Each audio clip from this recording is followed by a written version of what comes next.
Supported Jazz 90.1 proudly welcomes you to America's longest running computer show, Sound Bytes. Call the show now at 966-JAZZ. That's 966-5299. Toll free 800-790-0415 or soundbytes.org. Now, alongside Steve Ray and Dave Enright, here's Nick Francesco on member-supported Jazz 90.1. Good afternoon, Mr. and Mrs. American, all the chips in the PC. It is Saturday, the 18th day of August, Anno Domini 2018, and you lucky people, you're listening to Sound Bytes. I'm Nick Francesco. I'm Dave Enright. And I'm Steve Ray. And at 5 minutes after the hour, we are going to be bringing you news, views, things to choose, nothing to lose. Kick off your shoes. Don't get the blues. Here comes the news. Before we get to the news, well, no, we'll do the news first. I'll say, then I'll do something. A lot of 8s today. Yeah, a lot of 8s today. 8-18-18, yep. At 8-8-18. Yeah, so at 8-18 later on, yeah. Or earlier It was earlier this morning. Yep. Right. I heard trivia question on a TV show I was watching that people are getting ready for Square Day, 5-5-25. Huh? Because the last one was 4-4-16. Right. That's a long wait. That's a long wait. Just a little bit. We'll see. Hold your breath. All right. Microsoft may have fixed July's horrible, no good, very bad patches. Although maybe. I didn't know that this is going into a comedian show. Yeah, right. Although the initial documentation for this month's patches included warnings about many of the bugs that persisted from July, it ended up that the docs were wrong and most of the known problems seem to be fixed. The patches seem to be behaving themselves, at least so far. Of course, it frequently takes weeks for bugs to appear, so you'd be well advised to avoid jumping into unpaid battle zones for now. On August 14th, Microsoft released six critical for IE 10 for Edge. The SANS Internet Storm Center says 2 of the holes have active exploits. One of the 0 days is important, which means it isn't. The other, CVA 2018-8373, affects only Internet Explorer. This is yet another scripting engine memory corruption issue. There have been plenty like it, so exploit writers likely have already a game plan on how to write yet another exploit for this problem. Moral of the story, don't use Internet Explorer. Every version of Windows got patched. Every version of .NET, every version of .IE, every version of all. You get the picture. There were 3 new security advisories, including Advisory 18.0018, which covers the L1TF4 shadow vulnerability in Intel processors. That's right, Intel processors is still having a problem. 4 Shadow follows the footsteps of Meltdown Inspector as yet another well-publicized data leaking insecurity, complete with its own website and downloadable logo. Like Meltdown Inspector before it, 4 Shadow hasn't been exploited in any meaningful sense of the term yet. When Microsoft first released when Microsoft first released the August Patch Tuesday patches, the Windows and .NET patches in particular had warnings about bugs that were introduced in July. The knowledge base articles for Windows 10, 17.03, 17.09, and 18.03 all warned about the COM component fails to load bug. The warnings apparently were erroneous, and the KB articles had been changed to remove them. Similarly, there was a great deal of confusion about the Security Updates portal, continuing to list these bugs. Yet 2 was changed on Tuesday night to reflect the new reality. The changes were made without notification. It seems that as long as you don't use IE or Edge, avoid Flash, and keep your brain connected to your clicking finger, you should be okay while we wait to see if there are any nasty surprises. So our poll of the week at soundbytes.org, that is Bytes with a Y, Francis would like us to remind you, is August Patch Tuesday. And your choices are no major problems yet. Things aren't quite working right. My machine is toast. And Windows users, you amuse us. So far we have 36 votes in the poll. Windows users, you amuse us.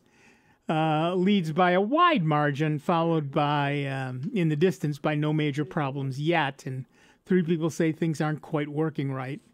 And 1 person's machine is toast. Now, I know you'll have more to say about this. So if you scroll down on the right under Fascinating Stuff, you will see the forums The second forum down is the poll discussion.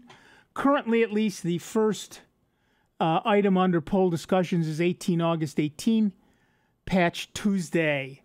And we'd love to have you comment there. And, of course, you can join us by phone, 585-966-CHAZ. It's 966-5299, or toll free at 1-800-790-0415. And I've had a customer this week was having problems with QuickBooks on his PC, and it just struck me on the drive here that, he's running 1803. I bet that might be the problem. Yep. I got to go back to the office and check. Yeah, exactly. Darn, I got to go back to the office. Darn. But yeah, so be a little careful. Many people have blocked the updates for now, and wait for the 0.1 patch, etc. I just updated my laptop with Ubuntu 1804.1. Waited for the 0.1 patch. Seems to be doing fine, so now I have to do my desktop. It always scares me to update a machine. Mm-hmm. I'm sorry, I don't care what the operating system is, it always scares me. Yeah, something could go wrong. Like I say, it doesn't take much them to change one particular file and just gum up the whole works. Yep. The problem is most of the updates these days are security patches that you really, really, really should install. Yeah, right. Yeah. Right. So yeah, but I'll do that probably this weekend. But back up first, always, and then back up again. Always, I back up every night. Again? Yeah. Don't you? Oh, I thought it was Microsoft. You blocked me again.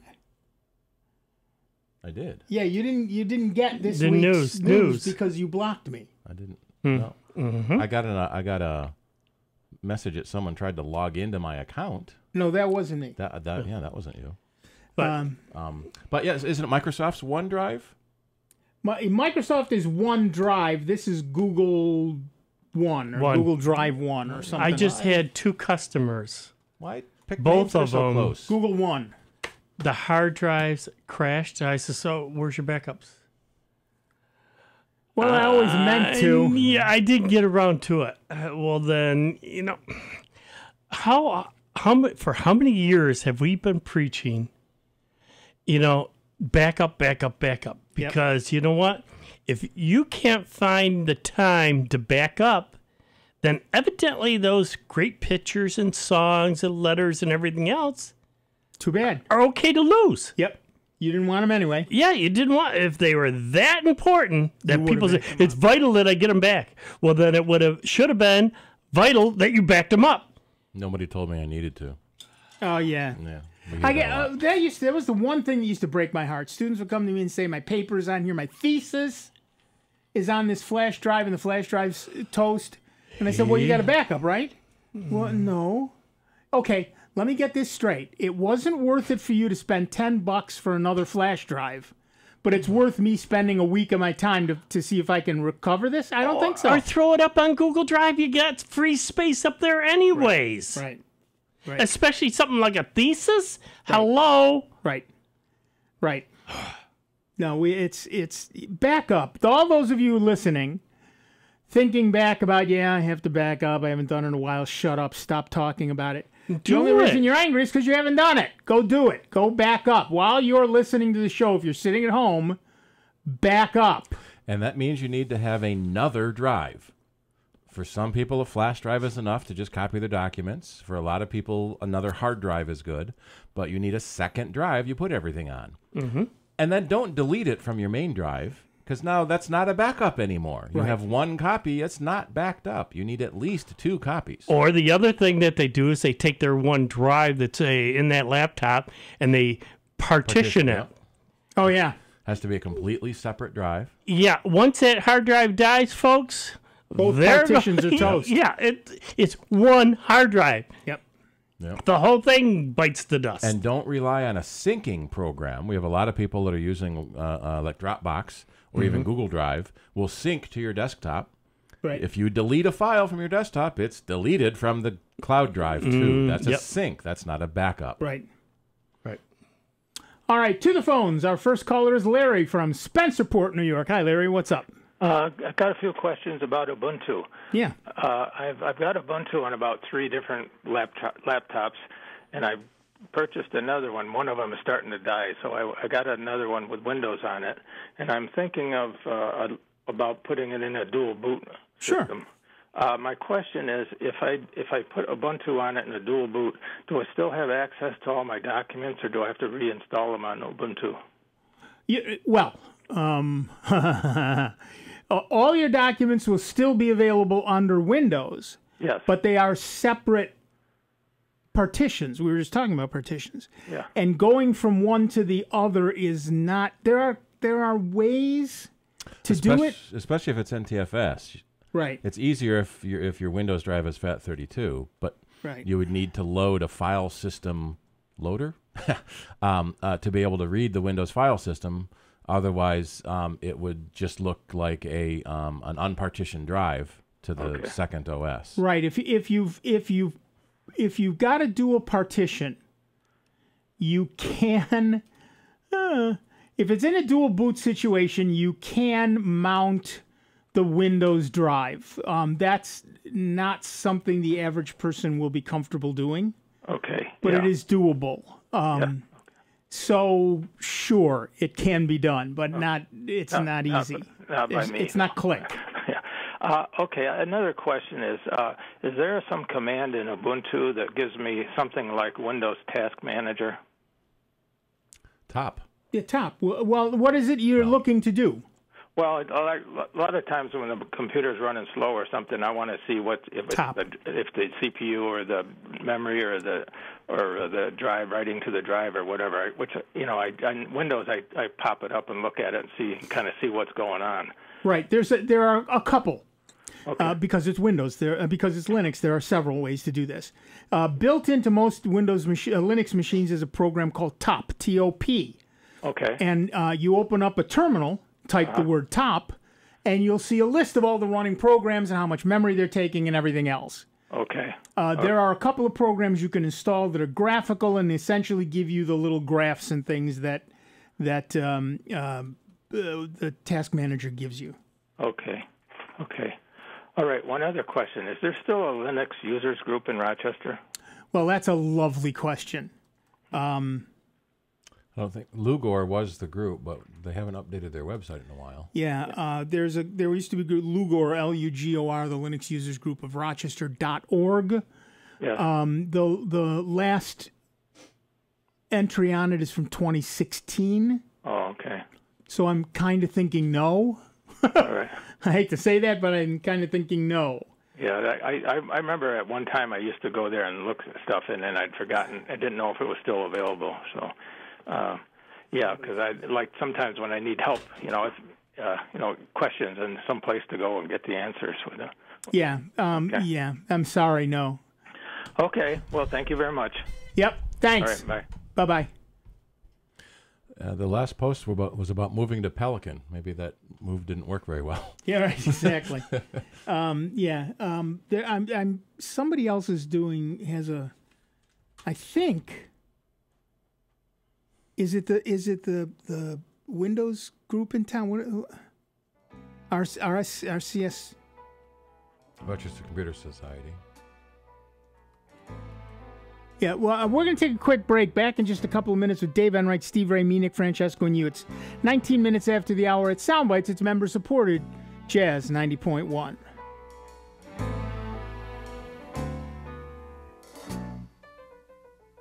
Computer talk you can understand. More Soundbites is next on member-supported Jazz 90.1. A will is one of the simplest ways to make a gift to a charitable organization.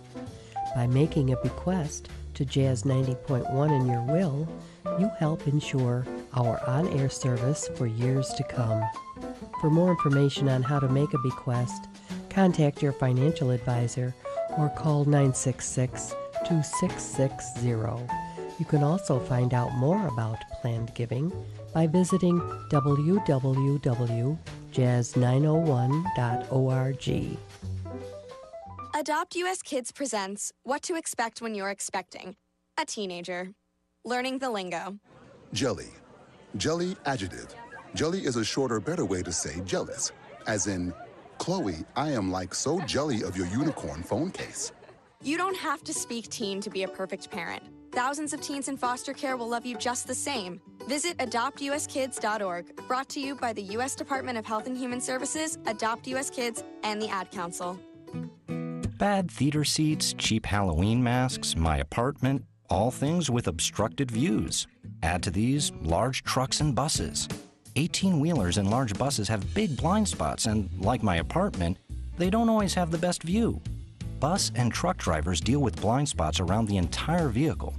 Always take care not to ride alongside or too close behind them. Our roads, our safety. Learn more at sharetheroadsafely.gov. Hi, I'm Dr. Anita Chandra with today's tip for kids from the American Academy of Pediatrics. Did you know e-cigarettes can be just as addictive as regular cigarettes? This is especially true for teenagers whose brains are still developing. Parents should learn the names for e-cigarettes and what they look like. Talk to your teen about the dangers of nicotine. Often, teens who start with e-cigarettes take up other forms of tobacco. For more information, visit healthychildren.org and talk with your pediatrician. Are you planning a vacation? Take the great savings you receive with your member card with you. Order a travel card to enjoy 2-for-1 benefits while you're away. Visit membercard.com/jazz901 to order travel cards and pay just a small fee to cover shipping and handling. You can also use the Member Card mobile app to take advantage of benefits at your destination. Don't have a Jazz 90.1 member card? Become a member today at the $90.10 level and above to receive yours. Spread the word. The program that keeps you connected to the latest and greatest in jazz is on your radio. That's right. Each week on the Cool Jazz Countdown, we're taking you inside the music with our new music features and our On the Line segment. So join us, Marcellus Shepard, the bass man, and me, Kyle LaRue, for the Cool Jazz Countdown. Mondays at 6 a.m. on Jazz 90.1. Official WGMC contest rules are available online at www.jazz901.org. Here's the latest Jazz 90.1 weather forecast. Clouds and leftover showers will give way to intervals of sun, especially later this afternoon across Rochester, Western New York, and the Finger Lakes. It'll be seasonably warm, but the biggest news of all, the humidity levels coming down in a big way. The high temperature in the upper 70s. Tonight brings patchy clouds and starlight. A touch of fog will develop in the open countryside. The overnight low temperature near 60. Look for ample sunshine on Sunday. It'll be warm and dry with a nice little lake breeze developing. The high temperature near 80 degrees. I'm meteorologist Josh Nichols for Jazz 90.1. Currently, we've got 69 degrees, overcast skies out at the airport, and 69 here at member-supported Jazz 90.1. Computer problems? Get answers from the experts. Sound Bytes, noon to 2 Saturdays, only on Jazz 90.1.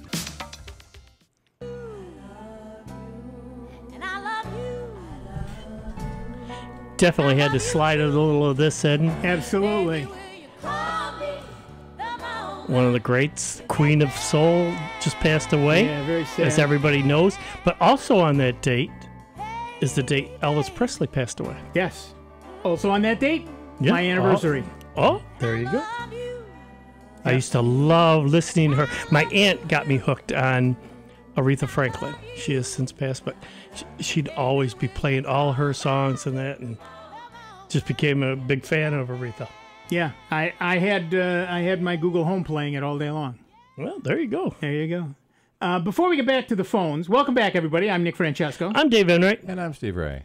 And if 24 minutes after the hour, we are Sound Bytes. Before we get back to the phones, I should say that the Rochester Computer Society Incorporated, rcsi.org, says they have a special interest group, Linux SIG, the third Saturday of the month from noon to 4 at Interlock Rochester at 1115 East Main Street, the corner of Goodman. There you go. It's the Hungerford Building, door number 7. It's Carl Schmidtman at Unix Geek at faultline.com.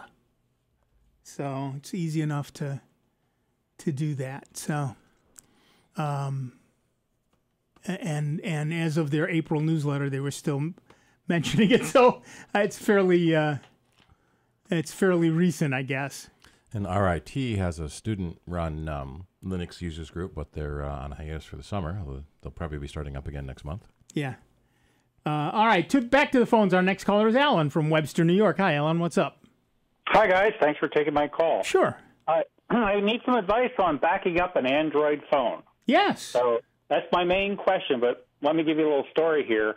My wife and I got new phones. We went from a Samsung, and I backed them up. I tried Helium to a desktop, Windows 10. Didn't like that, and I used Smart Switch from Samsung, which I really liked. And then we went to Motorola G6s. Mm-hmm. And 10 days after I got the phone, my phone died deader than a doornail. Oh, yeah.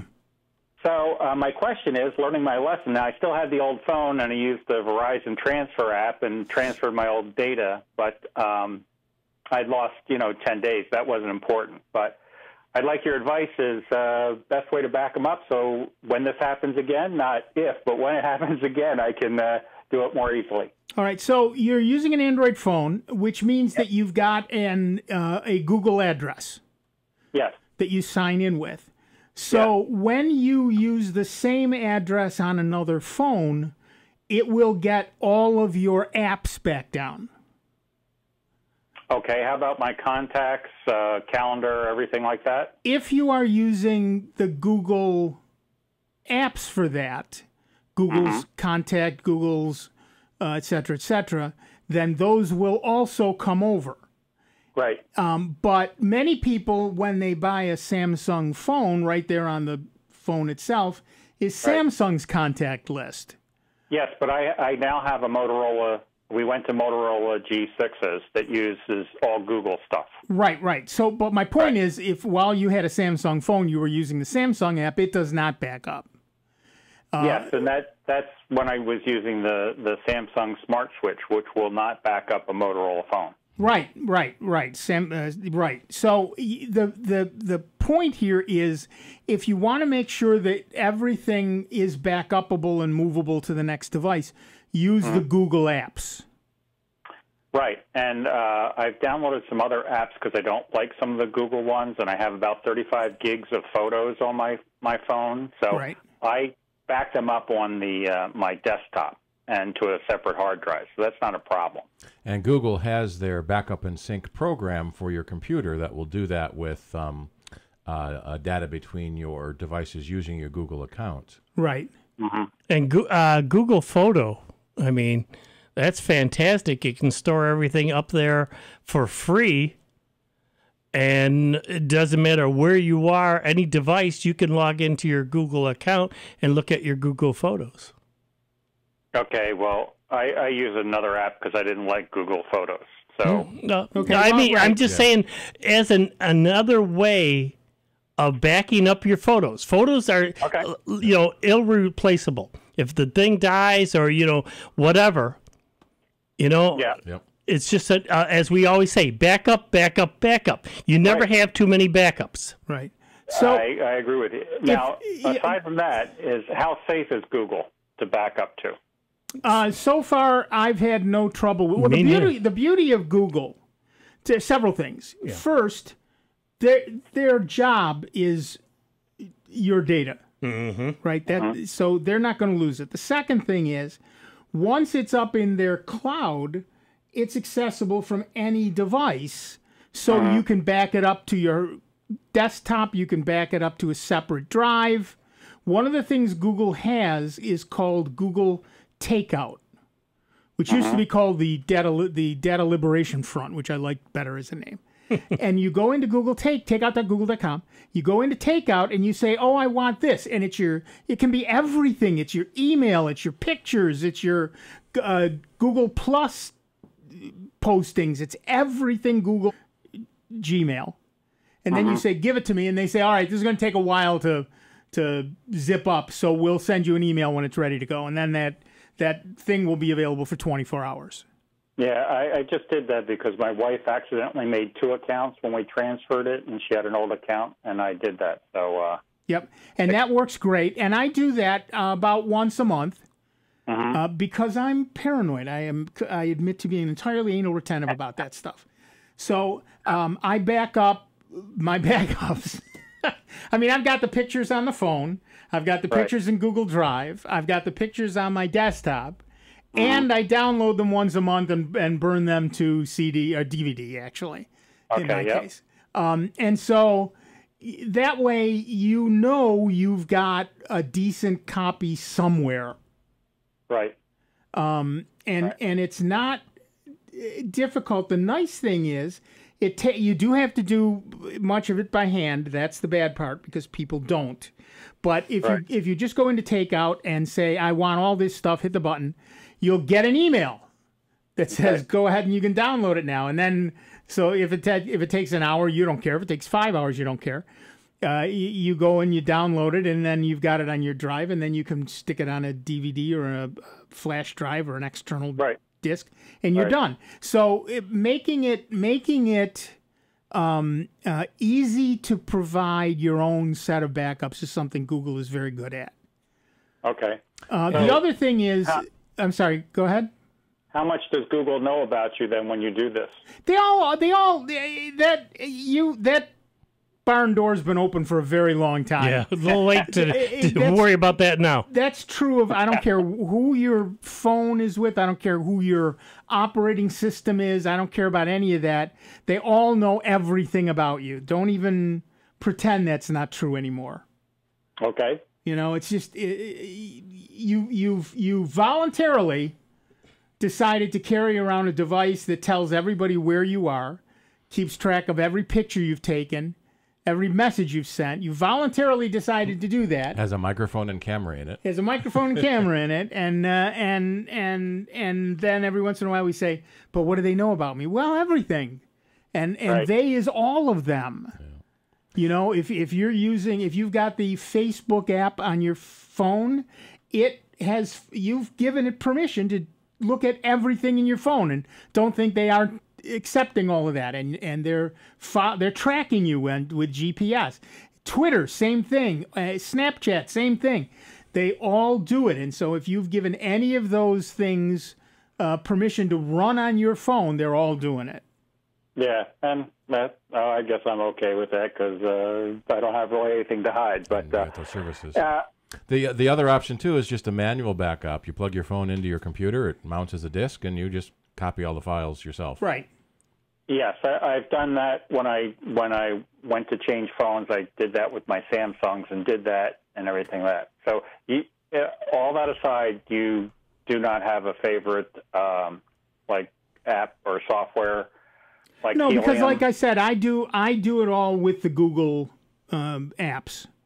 Okay. They all back up for me, and I've done this when I changed phones. I just put in my username and password, and it starts downloading stuff and installing it, and I'm done. Okay. And does it keep like the customizations like I've done on my phone? I did have to put back a couple of widgets that didn't track where they were on my desktop, the phone's screens. But other than that, everything seemed to come back the same way. I don't remember having an issue with that. Okay. When I went to transfer Malwarebytes wouldn't work on the Motorola phone. I had to remove it and then re-get it from Google Play Store. So. Yeah, that makes sense. There's something that intrusive. Right. And they probably download different sets of hooks for each thing you do anyway. So. Right. Okay, well, great. Well, thanks for your advice. I appreciate it. Keep up the good show. Thanks. Have fun. One of the things I very much like about Google's ecosystem, and everybody, we're all in an ecosystem, whether it's Windows or Macs or Linux or Google or Chrome or whatever it is. One of the things I like about the Google ecosystem for my phone is that all of that is not just savable, but it's automatic and it comes back to the next phone. And if I want to download it, I have that right, and Google makes it as easy as possible. Now, you're going to end up with, in my case, gigabytes of data. I've got what did I say, 15,000 photos up. It's gigabytes worth of data, but it's all doable. And of course, I'm on green light, so it takes no time at all to download. But the fact is that it comes. I can make it. I can back it up. I can download it to my machine. I can back it up anywhere I want, because Google's philosophy is it's my data. I can do anything I want with it. So, yeah, it's pretty nice. All right, we got somebody that texted in a question. It says, anybody having trouble installing Dropbox on a Windows 7 machine? I've tried several versions, and it won't install. I think they've stopped supporting Windows 7. I think they did. You may have to pick a specific downloader for Windows 7. Yeah, the new downloader may only support Windows 10. Let's see, system requirements. No, it still says 7, 8.1, or 10. Oh. Would like CNET or Major Geeks have it? Yeah, they might. Probably, but I prefer getting it directly from the publisher. Yeah, but sometimes they'll, like you say, it defaults to Windows 10 because they're assuming everybody is on 10. Yeah, you're on a different proxy than I am. I can't get to Dropbox from here. We're in the same Wi-Fi, though, aren't we? We should be the same. Who knows? Who knows? Let's see. In January 2018, Dropbox stopped supporting Vista. So they still that was no loss. Yeah, so they do still support 7. It should work. I would probably say uninstall, download a new installer. Yeah. And try again, because it's supposed to work. Well, you can always, of course, just use the web interface to move data back and forth. But if you want it installed on your desktop, that's a separate issue. But yeah, there are people having an issue, but I can't, and they're not new. Those are back in 2017 they fixed it. It depends on what the issue they're having is. Yeah. Yeah, without being able to ask this person questions, it's hard to it's hard to be able to just give you an immediate answer. But there is in fact a working copy of Dropbox that should work with Windows 7. But again, you're right. I would uninstall it completely, dump the download that I'd already done, and re-download a new copy, a fresh copy from the Dropbox website, dropbox.com, and see if in fact that helps. You may need to temporarily disable your antivirus, because sometimes they have a problem determining a good program installing and a virus installing. He said, I've disabled antivirus, disabled firewall several times, tried several versions, ran as administrator, still won't work. Well, by won't work, what do you mean? It won't install, or it won't connect, or it won't sync, or what's the error? Yeah, what's the error? That's the problem. All right, we got to take a break. Back in just a couple of minutes. Dave Enright, Steve Ray, me, Nick, Francesco, and you. It's 39 minutes after the hour. It's Soundbites. It's member-supported Jazz 90.1. Say it isn't so. Online 24 hours a day, 7 days a week at soundbites.org. More with Nick Francesco, Dave Enright, and Steve Ray next on member-supported Jazz 90.1. When someone hears the words, "you have cancer," it's one of the darkest moments in their life. Light the Night brings light to the darkness of cancer by uniting survivors, patients, and supporters in the cause to end cancer. We form a community of hope, raising funds in support of the Leukemia and Lymphoma Society. The discoveries made by LLS-supported research have led to breakthrough treatments for many cancers and other serious diseases. When we walk, cancer runs. Join the movement to end cancer today. Visit us at lightthenight.org. Ready to become a member of Jazz 90.1?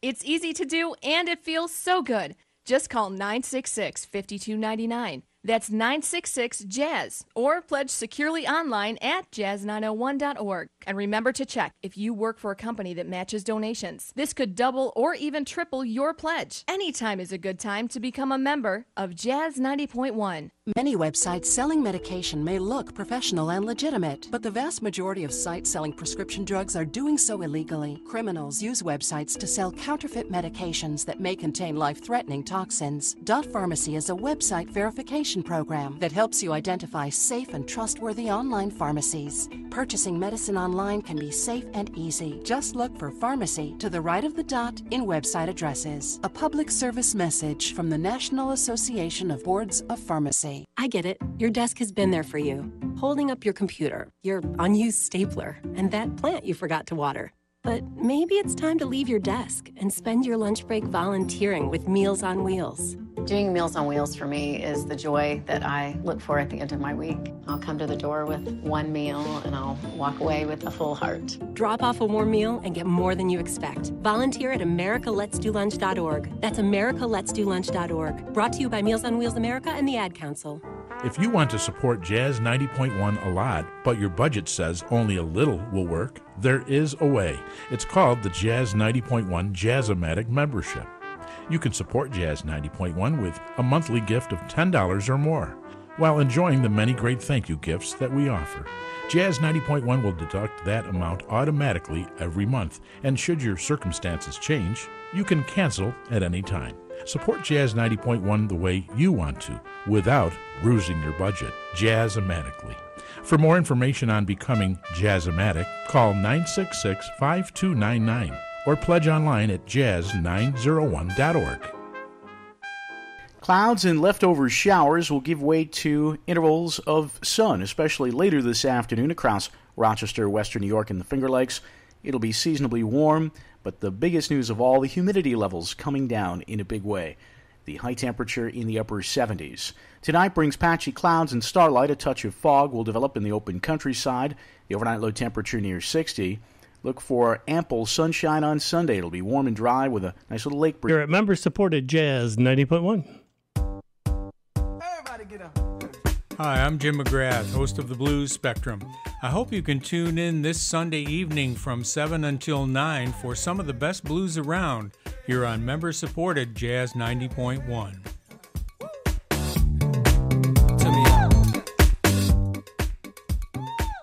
Welcome back, everybody. I'm Nick Francesco. I'm Dave Enright. I'm Steve Ray.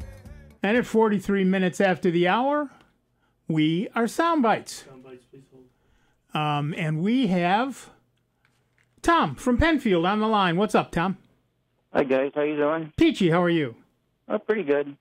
I call every few months. I've got a Toshiba 2 Chromebook. Yes. That I'm very happy with, and I got the actual the Google Play Store and the Stable channel 2 or 3 months ago, so I've been kind of enjoying that. Nice. I guess I'm calling. Nobody ever calls in about Chromebooks, it seems.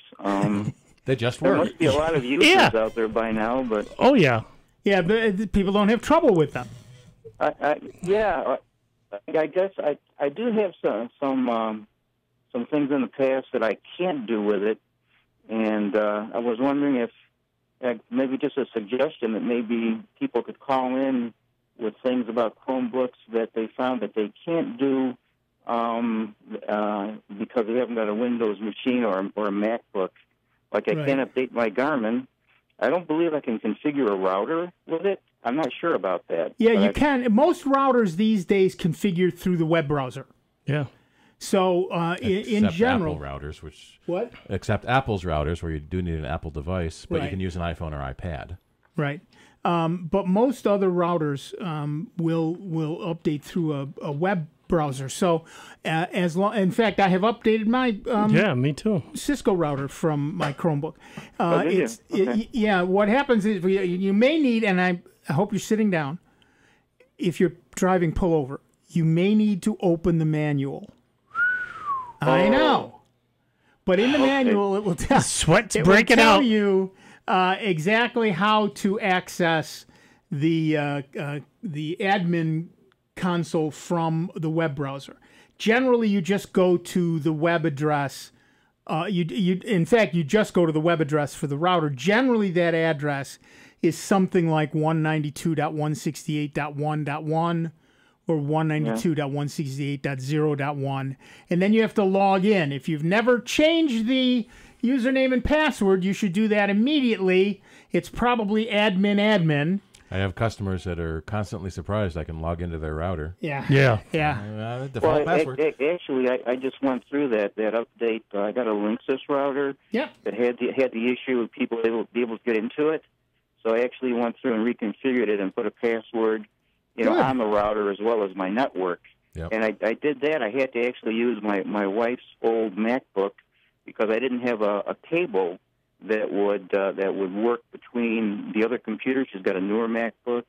Oh yeah. A lot of the routers require an Ethernet connection for updating.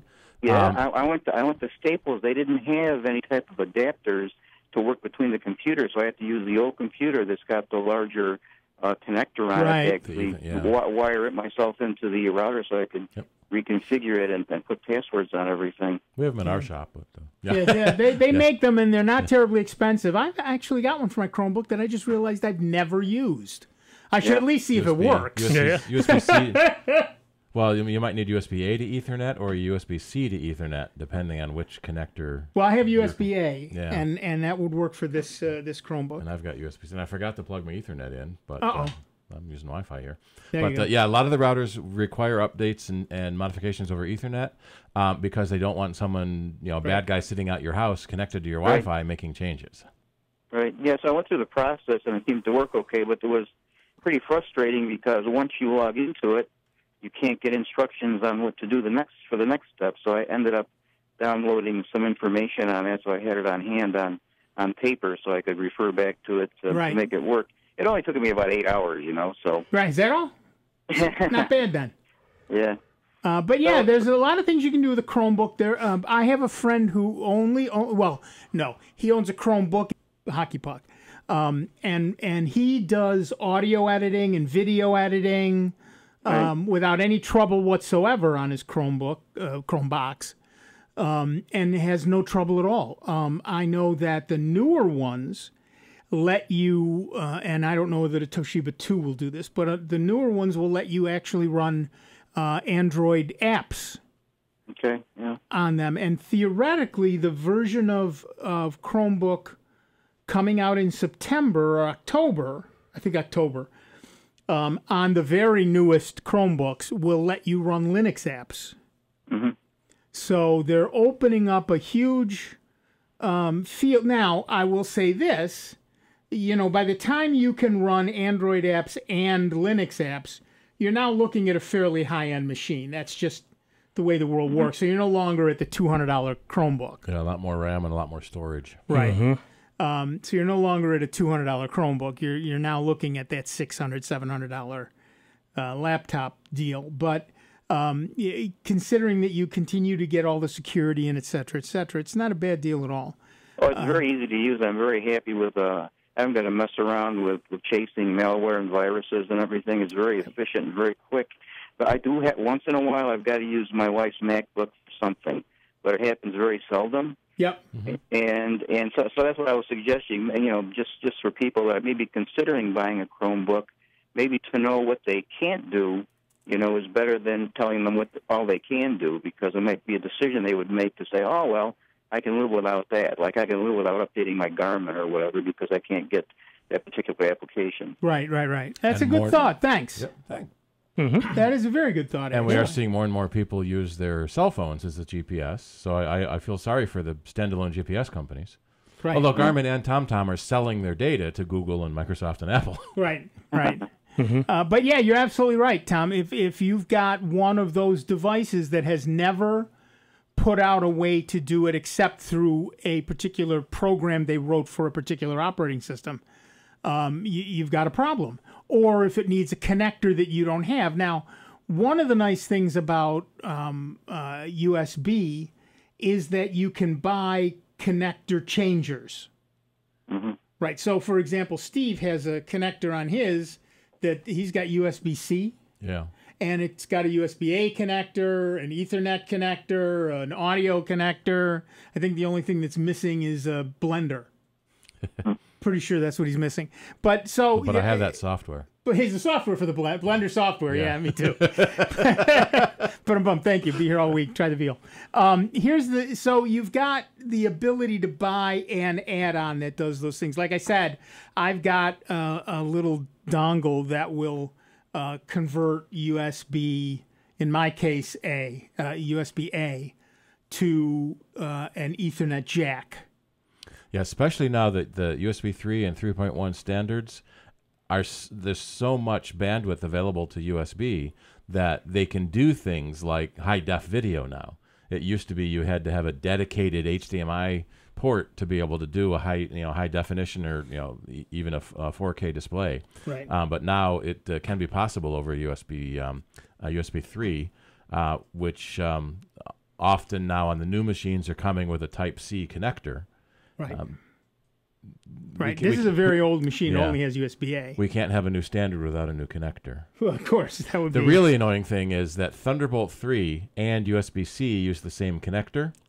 So when you look at the outside of a computer, you have no way of knowing which it actually is. That is annoying. It's convenient when you have one connector, but it's annoying not to know which one it is. Right. But at any rate, so thank you, Tom. That's an excellent suggestion. Okay, so thanks for talking to me, and I enjoyed my member card.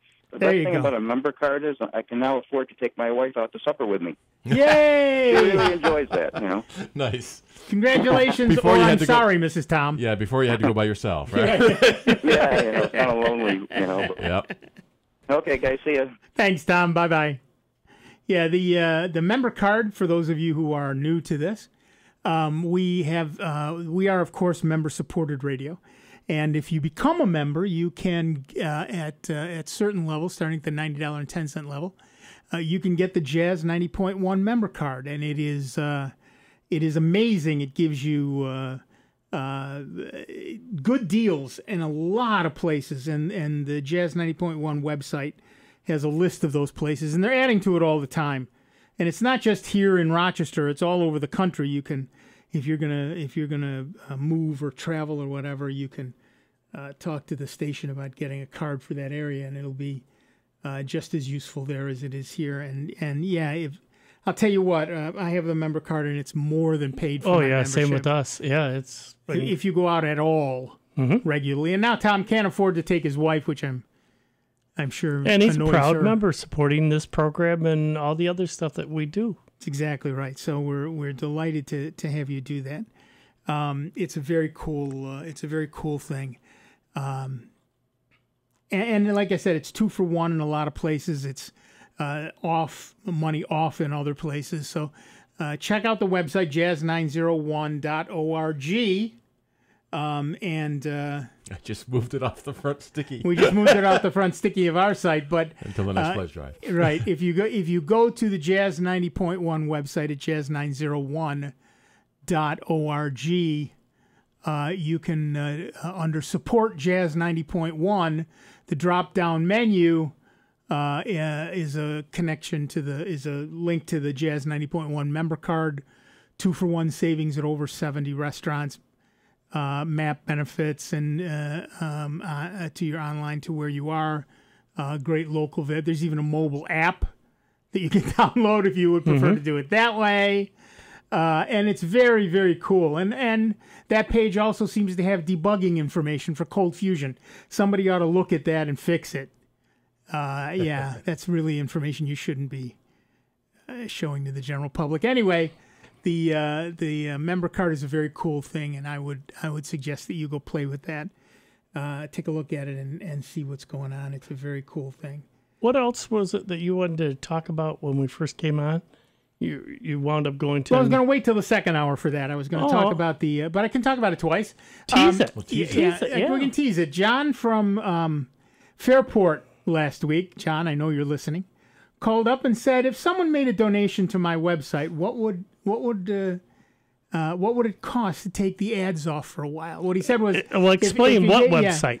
Well, I run a lot of websites. Okay, I run the Soundbytes website and the Security Tango website and AskNick.com and the bunches of them. Now that you're retired, you're busier than ever. I'm busier than ever. It's just way too much work. And I'm starting a new one called Makers Exchange. At any rate, the idea is that John called up and said, "How long would you take the ads off if I gave you $100?" And that, sadly for everyone else on earth, that got me thinking. So I wrote an app this week that lets you underwrite one of my websites. And each website is different, and each website has its own stuff. And it's on the Security Tango website, and it's on the Soundbytes website. There's a problem with the Soundbytes web. Soundbytes is I'm running WordPress on Soundbytes, and I have always had a love-hate relationship with WordPress. And if you go to the Security Tango website, you'll see the nice blue banner that says underwrite this site, your name and link here. And it looks great, and it works perfectly. If you look at the Soundbytes website, it's squished and elongated and weird, and I haven't figured out why yet, but I will. It's just WordPress. But anyway, the idea is that if you wanted to actually be an underwriter for the website, now let me not hesitate. Let me jump in and say that this underwriting the website is not underwriting the station. The station is far more important. But if you wanted to help me never put another ad on the Soundbytes or Security Tango site or any of the others, and I haven't updated Ask Nick yet, but all you have to do is go there and pick a membership level, and you get to put your name and a link to whatever you want and your little blurb on the site, and let's say you underwrote September, it would show up for the entire month of September.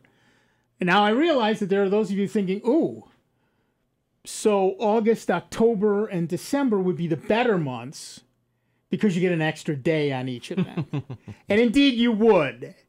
But is upcoming February a leap year?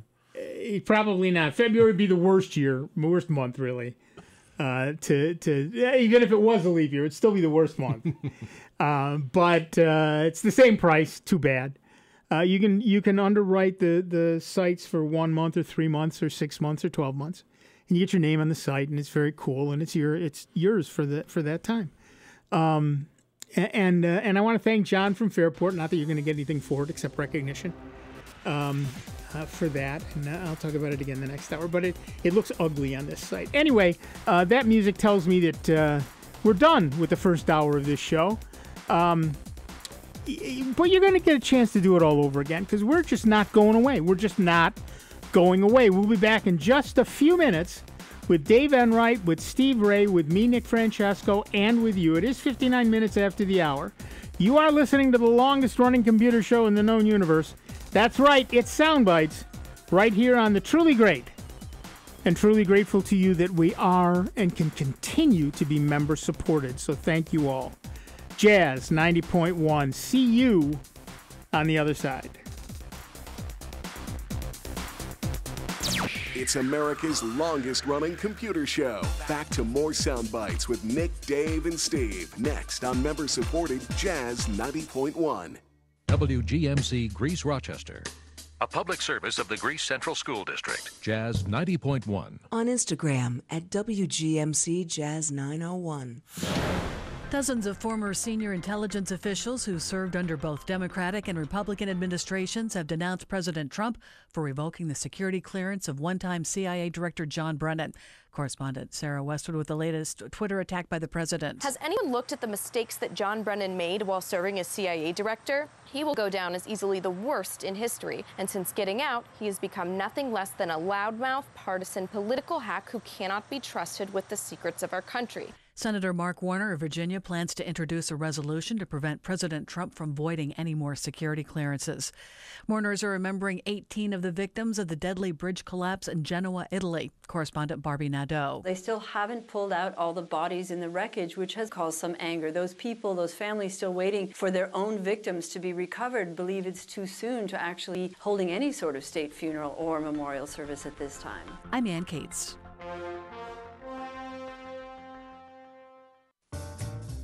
What's small, attractive, and worth lots of money? It's the Jazz 90.1 member card, and now it's worth more than ever with the addition of 35 wineries to the list of restaurants, stores, and other businesses in the Rochester area, discounting prices exclusively to members of Jazz 90.1.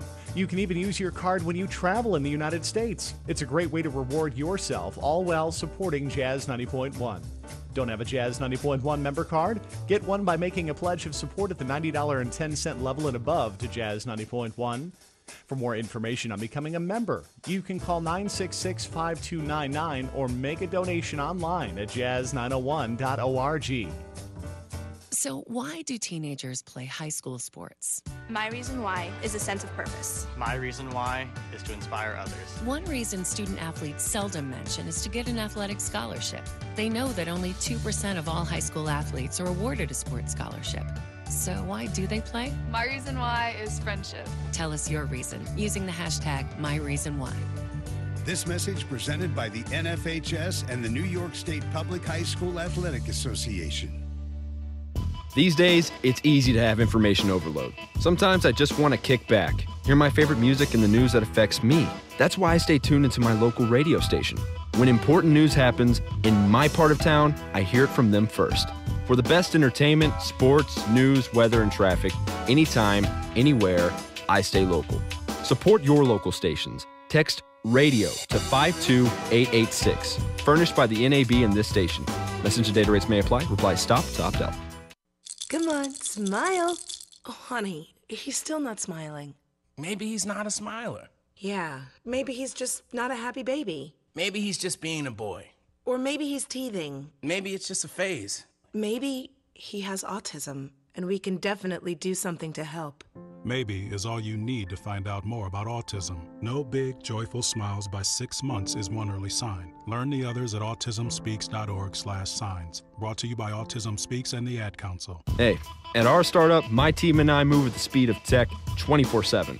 Bottom line, I just want the news that matters. So I turn to my local radio and TV stations. I want to hear from people who live and work in my town, people I know and trust. For the best entertainment, sports, news, weather, and traffic, anytime, anywhere, I stay local. Support your local stations. Text RADIO to 52886. Furnished by the NAB and this station. Message and data rates may apply. Reply STOP to opt out. Jazz 90.1 invites you to our annual Jazz on the Lawn Summer Concert Series.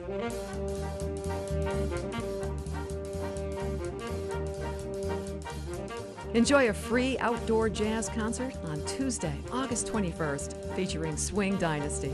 This concert will be held on the grounds of Greece Olympia School, 1139 Maiden Lane in Greece, beginning at 6:30. Snacks and beverages will be available for purchase during the concert. Bring chairs or a blanket and invite all of your family and friends to enjoy this great free outdoor jazz performance. No alcoholic beverages or tobacco use is permitted on school grounds. Concerts will be moved indoors in the event of rain. For more information, visit jazz901.org. We'll see you there. Welcome back to America's longest-running computer show, Sound Bytes, on member-supported Jazz 90.1. Get online now. Call 966-JAZZ. That's 966-5299. Toll-free 800-790-0415. Or submit your question by email at soundbytes.org. Once again, here's Nick Francesco, Dave Enright, and Steve Ray on member-supported Jazz 90.1. Welcome back, everybody. I'm Nick Francesco. I'm Dave Enright. And I'm Steve Ray. And at 5 minutes after the hour, we are Sound Bytes. We hurtle headlong into the second hour of the show. And let's start with a news item. Oh dear, this is a problem for Apple users. We had a problem with Windows users. Now we're gonna have a problem with Apple users. Apple works hard to make its software secure. Beyond primary protections to prevent malware infections in the first place, company engineers have also built a variety of defense in-depth measures that are designed to lessen the damage that can happen once a Mac is compromised. Now, Patrick Wardle, a former National Security Agency hacker and Mac OS security expert, has exposed a major shortcoming that generically affects many of these secondary defenses. In a presentation at the DEF CON Hackers Convention in Las Vegas over last weekend, Wardle said it was trivial for a local attacker or malware to bypass many security mechanisms by targeting them at the user interface level. When these security measures detect a potentially malicious action, they will block that action and then display an alert or a warning. By abusing various programming interfaces built into Mac OS, malicious code could generate a programmatic click to interact or even dismiss such alerts.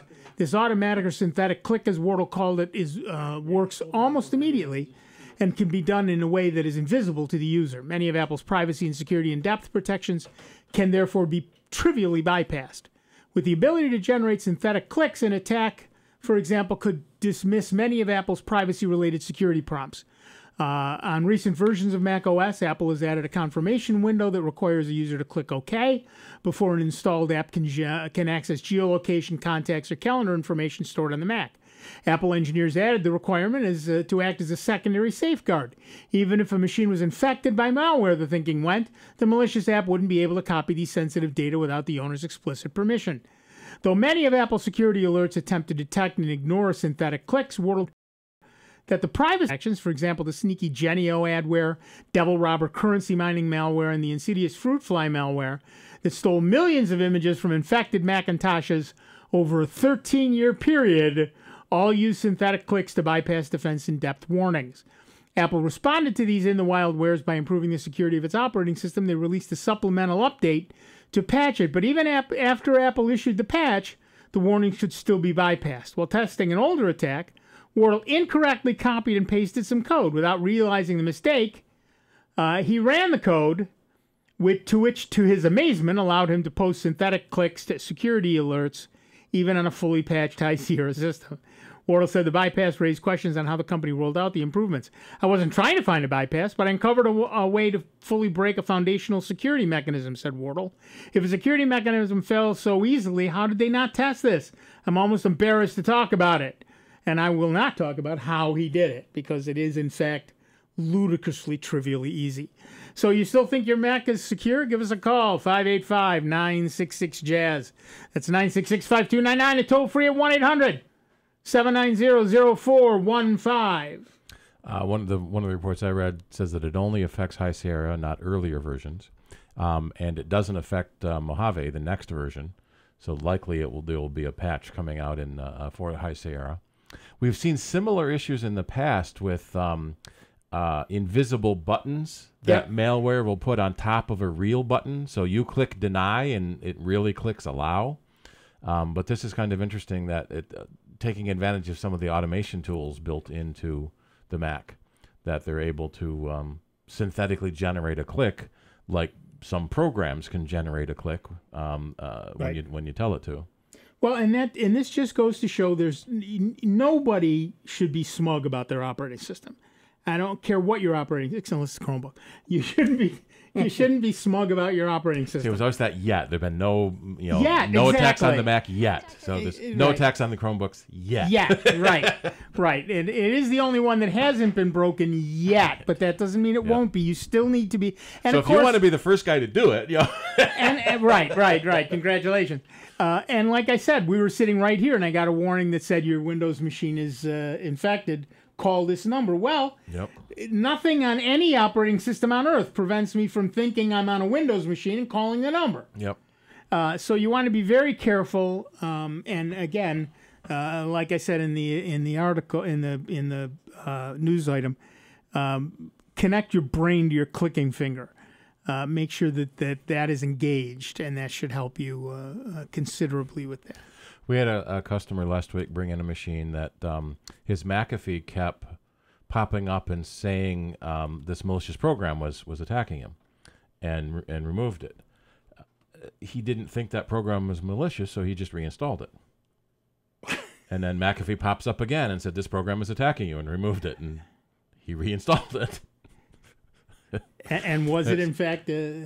Technically, it's not malicious, but it's crap. It's crap. But well, that's bad enough. Yeah. It's one of those cleaning programs that advertises so much about how great they are, and isn't really that great. One of their latest advertisements is free for life.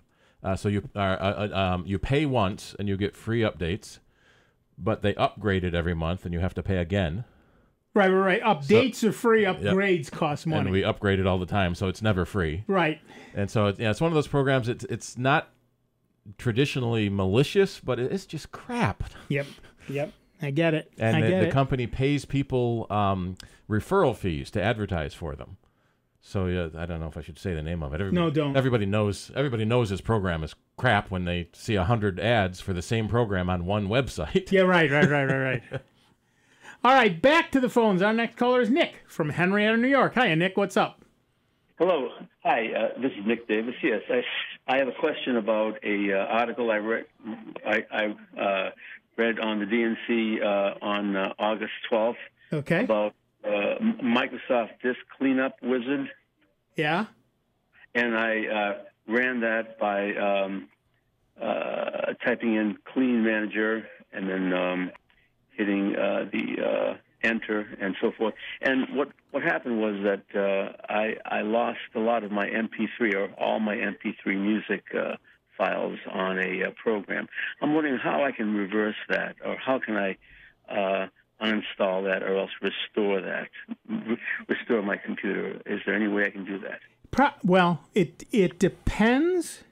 The likelihood is not. One of the problems with all of these programs is that they will talk about a bunch of things that can be removed, and you get to choose or not choose to remove those. And if you don't pay attention to that and you just click OK, they do get removed. And if they are in fact removed, it is likely, particularly if you've saved more programs onto your machine since then, that you cannot recover them.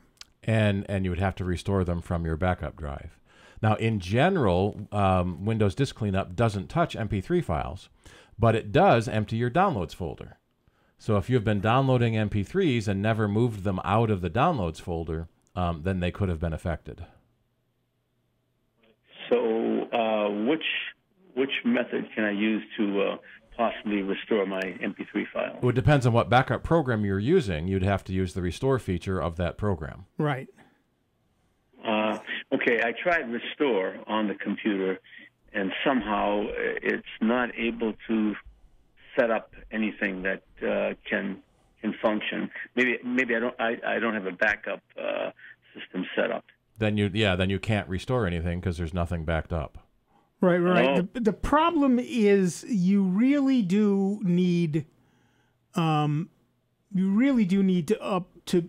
do backups onto another drive. Right, onto some other device. The Windows Restore is just your registry files. It has nothing to do with your data files. There are a couple of programs that I hesitate even to say them. Yeah, there's unerasing programs. Right. There's a company called No, we won't even talk about piriform. No. They hardly work. Anyway. They hardly work anyway. And they could mess up your machine worse. They're even worse. There used to be a couple of good ones that just don't, particularly for Windows 10, just don't work very well anymore. I cannot in all good conscience trust them. So I'm sorry. I feel bad, but the problem generally is, as Steve said, there are a couple issues. First is people leave a lot of stuff in their download folder that should never be considered a storage place. They need to be moved somewhere else. For example, if you had anything in your music folder, I'm sure that's still there. But keeping them in a different folder means they could be gone. The other thing is to do regular backups. As we said at the beginning of the show, the first hour, you need to do regular backups, and there is no substitute for that, particularly anymore. The operating systems back in the day were simple enough that unerased programs were available and worked. Unerased programs are still available. Most of them don't work, or they don't work very well, or they cause instabilities in the system. And unfortunately, there's no easy solution.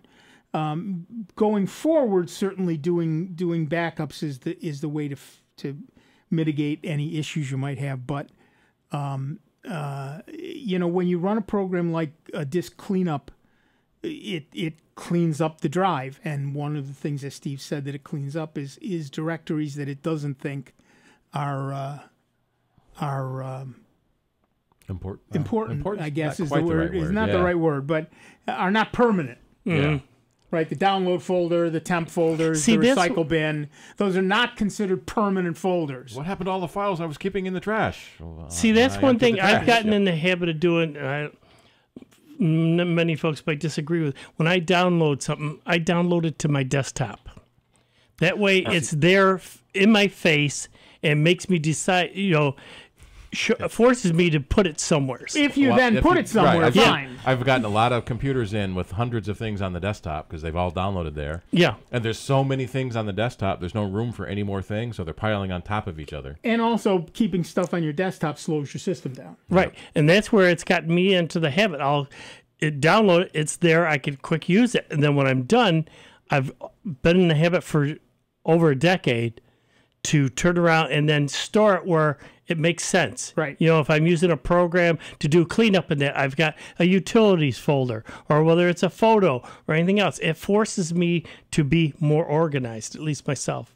And my problem is the other way around. I download everything to the download folder, and I do think of it as temporary storage, so I don't bother to empty it. That's only the problem is it doesn't self-empty. Yep. Right. That's where I see so many computers. I go there, and between the temp folder and the download folder, there's so much stuff in there. I've got 84 items in my download folder. I should probably clean that out. Yeah.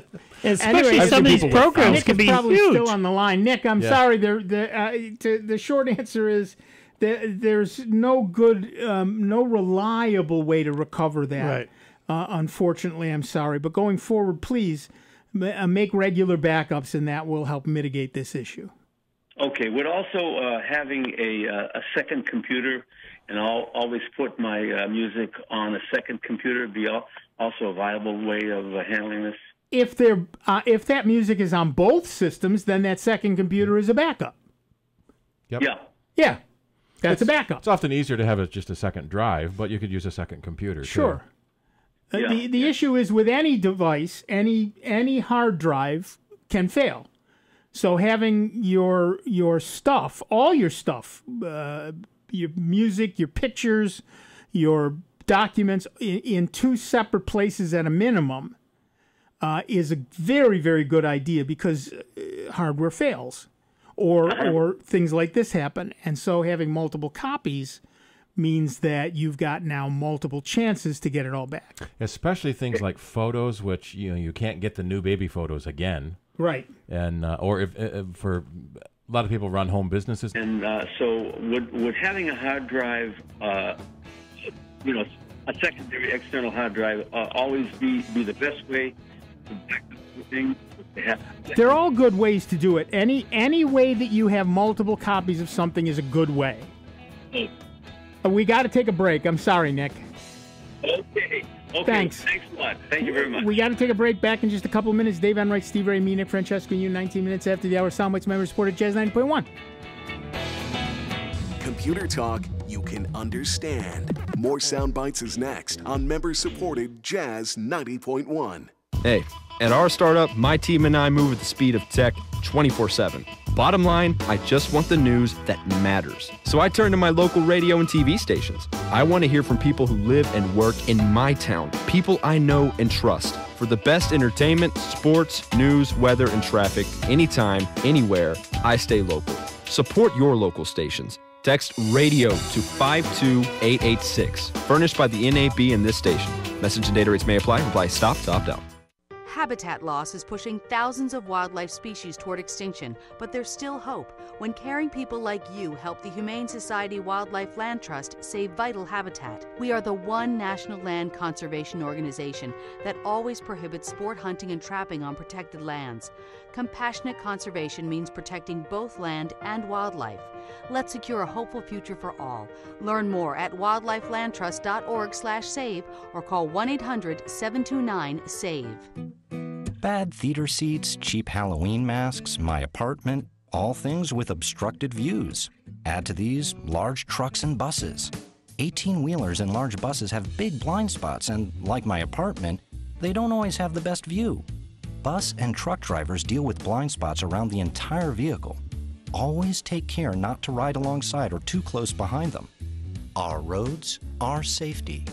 Learn more at sharetheroadsafely.gov. Hi, I'm Dr. Anita Chandra with today's tip for kids from the American Academy of Pediatrics. Did you know e-cigarettes can be just as addictive as regular cigarettes? This is especially true for teenagers whose brains are still developing. Parents should learn the names for e-cigarettes and what they look like. Talk to your teen about the dangers of nicotine. Often, teens who start with e-cigarettes take up other forms of tobacco. For more information, visit healthychildren.org and talk with your pediatrician. Adopt US Kids presents What to Expect When You're Expecting a Teenager. Learning the lingo. Jelly. Jelly adjective. Jelly is a shorter, better way to say jealous. As in, Chloe, I am like so jelly of your unicorn phone case. You don't have to speak teen to be a perfect parent. Thousands of teens in foster care will love you just the same. Visit adoptuskids.org, brought to you by the U.S. Department of Health and Human Services, Adopt US Kids, and the Ad Council. Are you in the mood for a new clothing item from the Jazz 90.1 online store? Jazz 90.1 is currently stocked with short and long sleeve t-shirts, polos, sweatshirts, sweatpants, and more. Visit the Jazz 90.1 online store and see all the great items available so you can tell the world, tastefully, that you are a proud Jazz 90.1 listener. Visit the Jazz 90.1 online store today at jazz901.org. This is Rob Linton, station manager of Jazz 90.1. Annual membership contributions and business underwriting keep our programming on the air. The future growth and excellence of our station depends on our ability to also build a permanent base of support through an active and successful legacy gift program. Please continue your gift past a lifetime by including Jazz 90.1 in your will, trust, or general estate plans, and join us in building a legacy of giving to support public jazz radio in Rochester. For more information on planned giving, you may visit jazz901.org or call us at 966-2660. Thank you. And now, your Jazz 90.1 weather. Clouds and leftover showers will give way to intervals of sun, especially later this afternoon across Rochester, Western New York, and the Finger Lakes. It'll be seasonably warm, but the biggest news of all, the humidity levels coming down in a big way. The high temperature in the upper 70s. Tonight brings patchy clouds and starlight. A touch of fog will develop in the open countryside. The overnight low temperature near 60. Look for ample sunshine on Sunday. It'll be warm and dry with a nice little lake breeze developing. The high temperature near 80 degrees. I'm meteorologist Josh Nichols for Jazz 90.1. Currently, we've got overcast skies, 70 degrees out at the airport, and 72 here at member-supported Jazz 90.1. Howdy, folks. This is Dan Gross. You can listen to me Mondays 6 to 8 p.m. here on member-supported Jazz 90.1.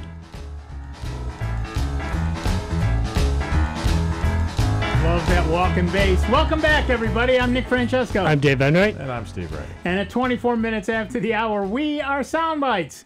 And we have Mark from Greece, New York on the line. Hi, Mark. What's up? Hi, guys. Just a quick thing about the gentleman who lost his music. Yeah. Typically, I don't know about him, but typically I have a backup on the device I usually play it on. Right. So if you've downloaded it on your computer and you put it on your iPod or my phone or whatever the case may be, usually I have it in more than one place because I have a tablet and I have a phone and I have it stored in more than one spot on top of having my backups. Or if you recorded it on a keyboard, for example, that might have its own memory before it got into the computer. Right. There you go. Another place I have it backed up is on Google Drive. All my music's backed up there automatically. Right. Right. Google One now. They changed the name again. Okay. And so you can, and that's another thing you can do. It's easy enough to pick up any one of the services. You can, for example, on Google Music, you can upload all your own music free up to Google's cloud, and it's always there. So you have a backup there, which again you can download anytime you want if there's an issue. You can put it in Dropbox. You can put it in OneDrive. You can put it in Apple iCloud. You can put it anywhere that you want. There's lots and lots of places. Carbonite is what, $5 a month to back up. The thing of it is, you have to keep in mind that some of these services are sync and not backup. Right. So if you delete it from your computer, it gets deleted from the cloud too. But just sticking with just Google, I mean, here is a service that's free. Right. The only thing lacking here is the people taking the time to do it. Right. I mean, here you're literally being spoon-fed different programs that you can do, whether it's backing up photos, songs, whatever. It's free. Yep. So you can't sit there, it costs so. No. It's your laziness, and that's basically what it boils down to anybody. Right. And there's even free local backups like Cobian. Yep. Yeah. Cobian works too. Exactly right. Mean, and you don't have to worry about it being proprietary with a drive because some drives come with backup software. But if you have a Western Digital and you have a Seagate, one doesn't work with the other, but Cobian works with everything. Right, and Cobian is free. And the nice thing about something like Cobian, whether it's that one or another, is that it's now automated and you can stop thinking about it. Exactly. It takes the guesswork out. Take a half an hour to set it up. Right. That's all it takes. And then you're done. An hour. As we said in the beginning of the program, if the information, whether it's pictures, whatever, is that important to you, you will then take the time to do it. Otherwise, it can't be that important. Exactly. And everything I have on my computer is important to me. Right. At least, to me. Some people don't feel that way. But, I like backing up to Google because then when I am on my Chromebook, right, I have access to it. Mm-hmm. Right. That's the beautiful thing about having it in Google. If you buy a new computer, it's all still there. If you've got a phone and a tablet and a desktop and a laptop and a Chromebook, it's all there. You get it everywhere. Exactly. And you know what? They know enough about me that I'm not going to worry about backing up there. I mean... Yeah, really. Yeah, they're not learning anything new. Yeah, seriously. Anonymity went away eons ago. Yep. Yes, exactly right. Well, thank you. All right, thanks. Yep. I actually saw a mainstream commercial on mainstream television for a photo flash drive. Can't remember the brand, so it didn't work too well. Didn't work well. But it's a flash drive you plug into your computer. It auto runs a program, so that's a little scary. But it scans your hard drive for every JPEG and backs it up automatically. Nice-ish. Yeah. Yeah. So a mainstream commercial on mainstream television for backup for regular people, reminding them you got to back up your photos. It's not a bad idea. Yeah. But it'll go in one ear and right out the next. And I'll get around to that. Yep. And that goes along with this particular news story. For some reason, slid right into that one. Yeah, nice segue. Google is rebranding Google Drive storage plans under the name Google One. Along with the rebranding, Google is also improving its pricing in ways that gives customers more options and more storage at lower prices. It marks the service's first price cut in 4 years. Google One plans start at the same place as Google Drive plans. There you get 15 gig for free. That will not change. Which is among the most of the free tiers of any company. Right. So for $2 a month, this is all like $1.99, $2.99, right? I'm just going to say $2, $4, $3. For $2 per month for 100 gigabytes of additional storage, that's the same as the old plan. But things improve after that. Google is introducing a new $3 a month tier, which includes 200 gigabytes of storage. It's upgrading the $9.99 per month, the $10 a month tier, to include 2 terabytes of storage instead of 1 terabyte. So for $10 a month, you've doubled the amount of storage you have. Signing up is simple. You just head over to Google Drive, click on Storage, then Upgrade Storage, which brings up all the possible upgrades. That's basically it for the changes. Pricing for plans larger than 2 terabytes remain the same. And 2 terabytes ought to be enough even for me. There are supposed to be some other perks like deals in the Google Store, but nothing's been announced yet. You'll also be able to share your storage with up to 5 family members, which is a useful feature, especially since you could wind up paying for far more storage than you really need. In practice, Google doesn't actually check if the email accounts you added are for family members, so you can pretty much add 5 anybody's.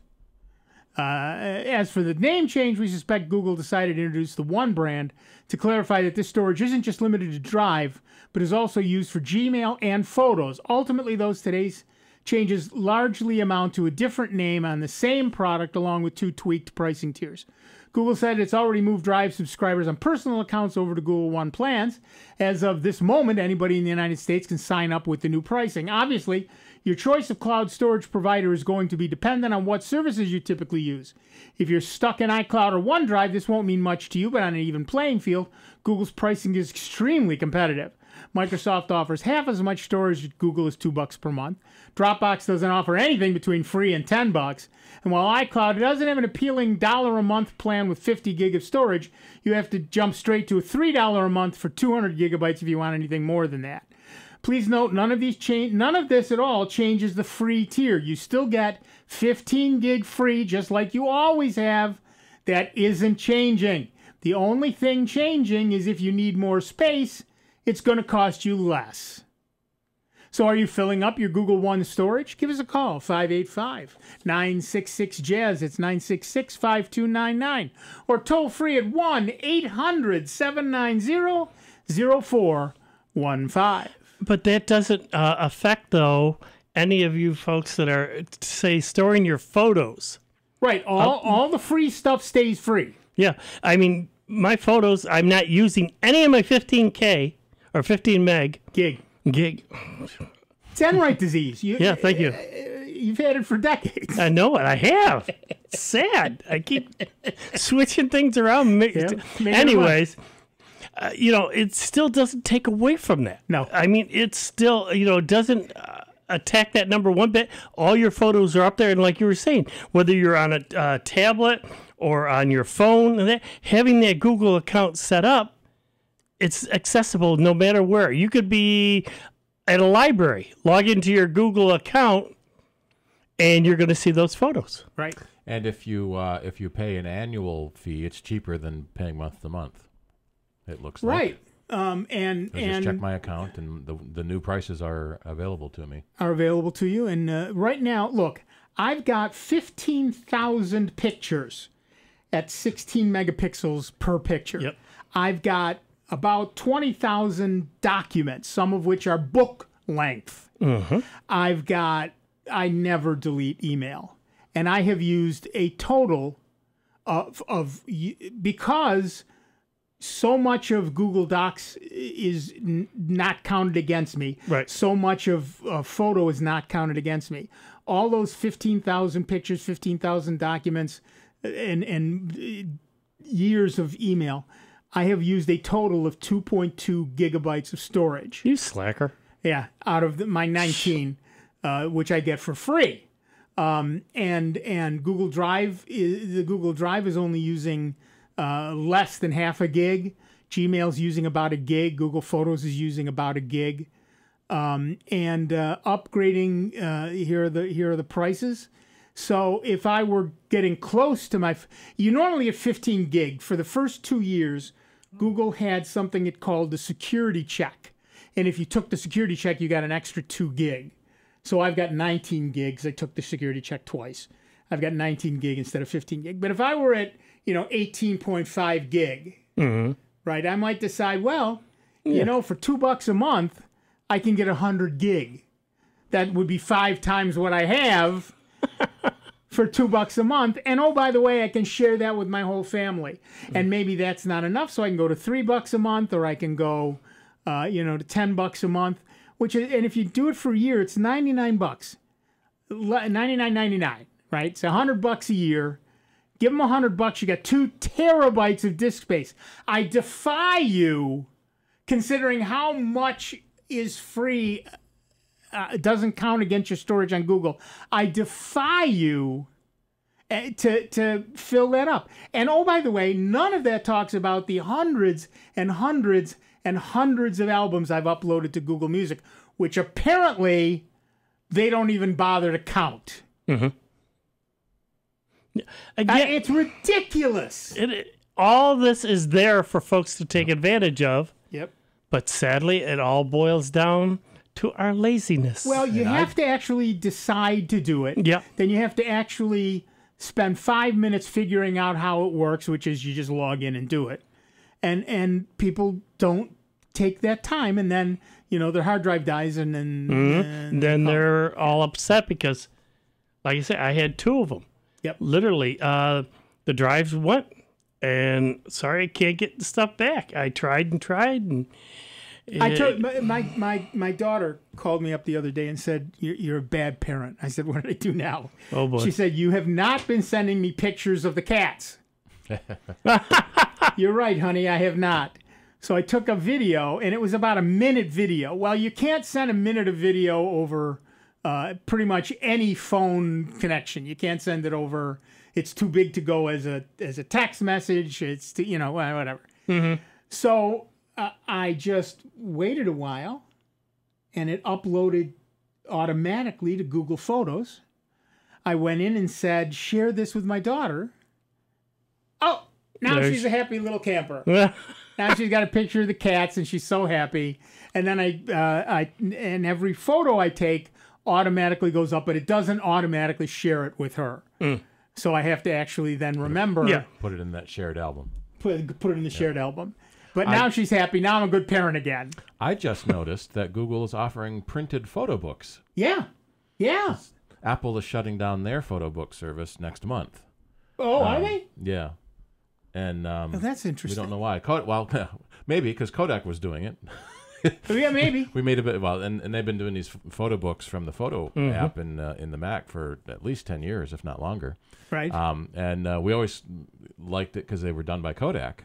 And Kodak's not who they used to be. Well, there is that. So yeah, Apple's shutting down their photo book service. So a lot of people have been looking at other services. And I didn't know Google had one just built into Google Photos, just one of those buttons there. Yep. The Wegmans. It's photo books. Yep. The Wegmans in Parenton near me has a little photo kiosk thing now where you plug your phone in and you print right from there. Yep. If you want to just want a couple photos, that's not bad. Yep. And the beautiful thing of Google Photos that I really like is, let's face it, it's Google, so you can search. Yep. My wife just found a bunch of photos, about 40 photos from, her parents and their parents and their parents and their parents. And I scanned them all, and then I just uploaded them to Google Photos. So I put them in an album and shared them with every family member that I have an address for. Yep. With her family. Everybody is thrilled. Everybody is so thrilled. And honestly, it took me 5 minutes once they were uploaded. Yeah. All right, we're going to take a quick break. Back in just a couple minutes. Dave Enright, Steve Ray, me, Nick Francesco, and you. 39 minutes after the hour. Sound Bites. Member-supported Jazz 90.1. Online 24 hours a day, 7 days a week at soundbites.org. More with Nick Francesco, Dave Enright, and Steve Ray next on member-supported Jazz 90.1. Many websites selling medication may look professional and legitimate, but the vast majority of sites selling prescription drugs are doing so illegally. Criminals use websites to sell counterfeit medications that may contain life-threatening toxins. Dot Pharmacy is a website verification program that helps you identify safe and trustworthy online pharmacies. Purchasing medicine online can be safe and easy. Just look for pharmacy to the right of the dot in website addresses. A public service message from the National Association of Boards of Pharmacy. Hey, at our startup, my team and I move at the speed of tech 24/7. Bottom line, I just want the news that matters. So I turn to my local radio and TV stations. I want to hear from people who live and work in my town, people I know and trust. For the best entertainment, sports, news, weather, and traffic, anytime, anywhere, I stay local. Support your local stations. Text radio to 52886. Furnished by the NAB and this station. Message and data rates may apply. Reply stop to opt out. Are you planning a vacation? Take the great savings you receive with your member card with you.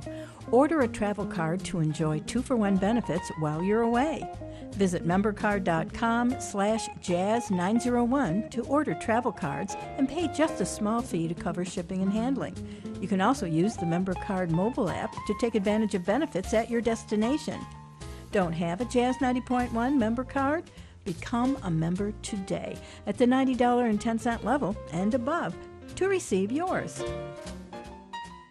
Habitat loss is pushing thousands of wildlife species toward extinction, but there's still hope when caring people like you help the Humane Society Wildlife Land Trust save vital habitat. We are the one national land conservation organization that always prohibits sport hunting and trapping on protected lands. Compassionate conservation means protecting both land and wildlife. Let's secure a hopeful future for all. Learn more at wildlifelandtrust.org/save or call 1-800-729-SAVE. Come on, smile. Oh, honey, he's still not smiling. Maybe he's not a smiler. Yeah, maybe he's just not a happy baby. Maybe he's just being a boy. Or maybe he's teething. Maybe it's just a phase. Maybe he has autism, and we can definitely do something to help.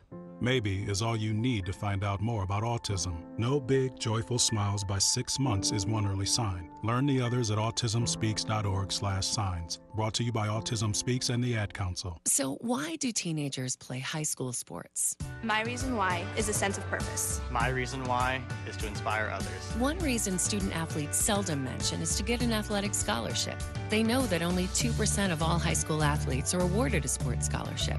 So why do they play? My reason why is friendship. Tell us your reason using the hashtag #MyReasonWhy. This message presented by the NFHS and the New York State Public High School Athletic Association. These days, it's easy to have information overload. Sometimes I just want to kick back, hear my favorite music and the news that affects me. That's why I stay tuned into my local radio station. When important news happens in my part of town, I hear it from them first. For the best entertainment, sports, news, weather, and traffic, anytime, anywhere, I stay local. Support your local stations. Text radio to 52886. Furnished by the NAB and this station. Message and data rates may apply. Reply stop to opt out. Here's the latest Jazz 90.1 weather forecast. Clouds and leftover showers will give way to intervals of sun, especially later this afternoon across Rochester, Western New York, and the Finger Lakes. It'll be seasonably warm, but the biggest news of all, the humidity levels coming down in a big way. The high temperature in the upper 70s. Tonight brings patchy clouds and starlight. A touch of fog will develop in the open countryside. The overnight low temperature near 60. Look for ample sunshine on Sunday. It'll be warm and dry with a nice little lake breeze developing. The high temperature near 80 degrees. I'm meteorologist Josh Nichols for Jazz 90.1. Currently at 70 degrees with cloudy skies at the airport and 72 here at member-supported Jazz 90.1. Hi, this is Otto Bruno. Join me every Sunday from 12 to 2 on member-supported Jazz 90.1. Welcome back, everybody. I'm Nick Francesco. I'm Dave Enright. And I'm Steve Ray. And at 44 minutes after the hour, we are Sound Bytes. And we don't have anybody on the line right now. Give us a call, 585-966-JAZZ. That's 966-5299. Toll free, 1-800-790-0415. Again, I want to thank John from Fairport for his suggestion last week about underwriting my websites, which I thought was very nice. Like we said, it's always about the callers. It's always about the callers, and we should go back to the news. So here we go.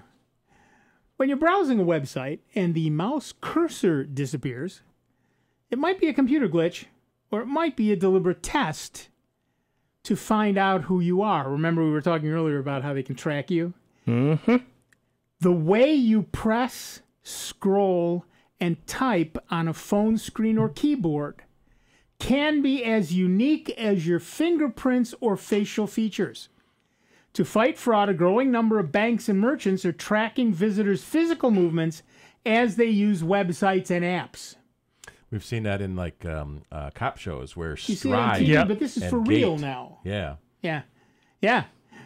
Some use the technology only to weed out automated attacks and suspicious transactions, but others are going significantly further, amassing tens of millions of profiles that can identify customers by how they touch, hold, and tap their devices. The data collection is invisible to those being watched. Using sensors in your phone or code on websites, companies can gather thousands of data points known as behavioral biometrics to help prove whether a digital user is actually the person she claims to be. To security officials, the technology is a powerful safeguard. Major data breaches are a near-daily occurrence. Cyber thieves have obtained billions of passwords and other sensitive personal information, which can be used to steal from customers' bank and shopping accounts and fraudulently open new ones. Privacy advocates view the biometric tools as potentially troubling, partly because few companies disclose to users when or how their taps and swipes are being tracked. What we have seen across the board with technology is that the more data that are collected by companies, the more they will try to find uses for those data. It's a very small leap from using this to detect fraud to using this to learn very private information about you. Behavioral monitoring software churns through thousands of elements to calculate a probability-based guess about whether a person is who they claim to be. Two major advances have fed its growing use: the availability of cheap computing power and the sophisticated array of sensors now built into most smartphones. The system's unobtrusiveness is part of its appeal. The traditional physical biometrics, like fingerprints or irises, require special scanning hardware for authentication, but behavioral traits can be captured in the background without customers doing anything to sign up. So how do you feel about being tracked that way? Give us a call, 585-966-JAZZ. That's 966-5299. Toll free 1-800-790-0415. Like we said, your privacy is done. If they can now determine who you are by the way you type on a keyboard or the way you swipe on a phone, privacy is done. And you can sometimes see that yourself if you work in like an office that has a lot of, well, in the old days, mechanical typewriters now. Right. Mechanical keyboards. Computer keyboards aren't that loud anymore, but you can often tell by the cadence and rhythm who's typing. Yeah. Right. It's in our office we have one woman. We hired another woman recently, but we used to only have one woman. So when we ever hear high heels, you know who it was. We know who it was. Yeah. And then the day she wears flats, we don't hear her coming. Sneak up on you. Yeah, you had to put wood floors everywhere. Now we can hear you coming. Right. We used to have a guy at Kodak. Did you? That sat there, two-finger typer. Yeah, yeah. And you swore he was going to drive the keys right onto it. He was sitting there pounding. That's why a lot of the and you can hear it from one end of the floor to the other. We used to call those biblical typists. The left hand knoweth not what the right hand is doing.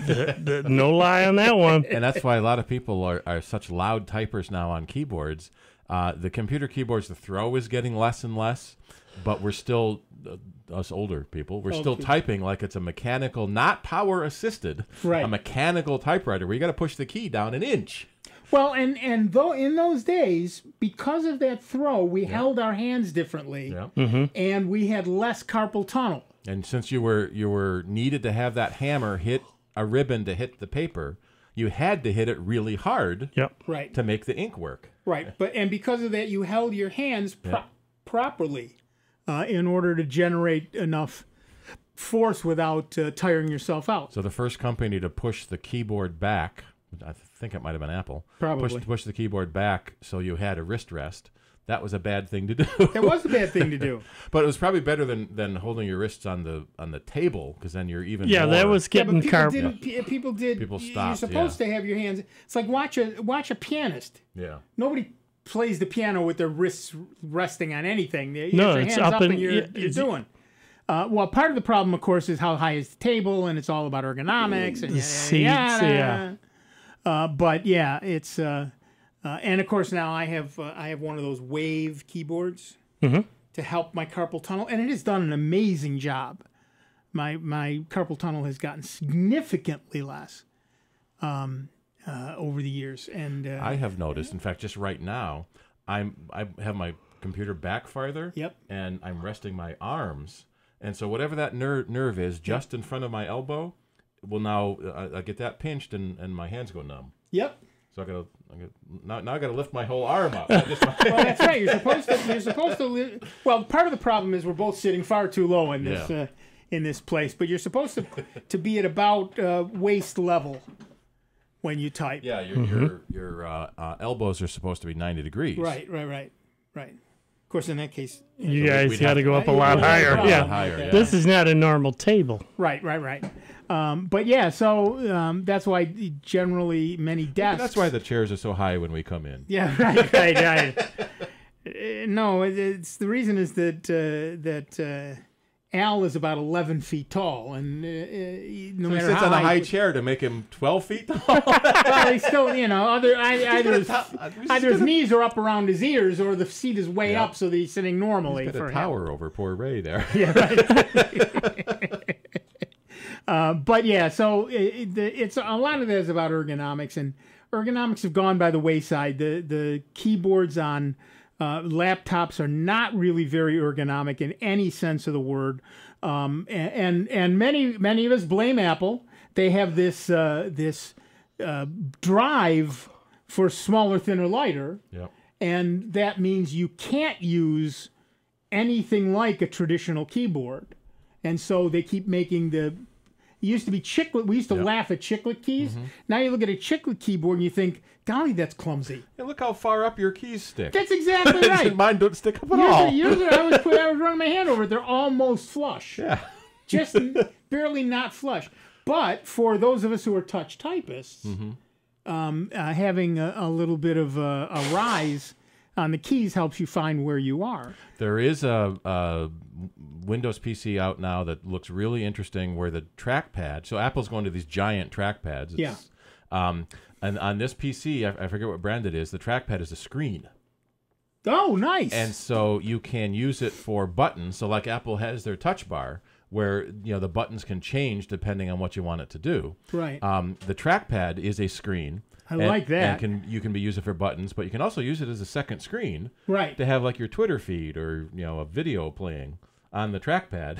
Nice. I like that idea. While you're working. You've got all this real estate that you're not using at the bottom of a laptop's keyboard. And that's why the trackpads are getting bigger and bigger. Right. Now we used to, in the early days when you had a graphics tablet, there was a one-to-one correspondence. So the upper left corner of the tablet was the upper left corner of your screen, and each of the corners. So you didn't have to pick your finger up. So we see a lot of people have that problem with a mouse. The cursor gets to the edge of the screen, and you're supposed to pick the mouse up and move it. And we see so many people just push the computer out of the way so they can keep moving the mouse farther. This is the easier way to do it than that. Yep. But now that the trackpads are so big, you can almost have a one-to-one correspondence and not need to. I have mine set to be almost one-to-one. Yeah. I get that with my cat. We're talking about my 25-pound cat, and he will often lie next to me while I'm working. But sometimes when he's not actually lying on the keyboard, he'll lie next to it, but then he'll be nudging the keyboard over. And all of a sudden I'm moving the mouse and it won't go anywhere. It's either off the end of the desk or it's bumping into the keyboard. And I think, what happened? Oh, I know. It's Thor. Well named. He's a well-named cat. But yeah, it's lad. He's not overly fat. He's just enormous. Big boned. He's big. Well, his head barely fits in my hand when he's I solid. Yeah, he's solid. But he's just huge. He's I think he's part mountain lion. I'm pretty sure, something like that. I don't know what his mother was doing, but whatever she was doing it a lot. But at any rate, that's when you're talking about ergonomics, that's a thing that's kind of gone by the wayside, but remains extremely important. It's what, we all talk about. We've got tense necks and things like that, and it's all about that. All right, that music tells me we're done for another week. I want to thank everybody who called in. I want to thank John from Fairport for his idea on underwriting a website. I want to thank Dave Enright. I suppose I ought to thank Steve Ray. I'm Nick Francesco. Maybe, what the heck. Don't go away. George is coming in to play the best German music you will hear all week long. Michael's here to keep him on the straight and narrow, so it's safe to keep listening. And we will be back next week with a whole lot more of the longest-running computer show in the known universe. That's right. You've spent 2 hours of your life listening to Sound Bytes right here on the Truly Great. And truly grateful to you because we remain member-supported. Jazz 90.1. And we will see you in just 166 hours. Be good to each other, will you? Sunday nights are Spectrum Sunday nights on Jazz 90.1. Spectrum Sunday nights. I'm up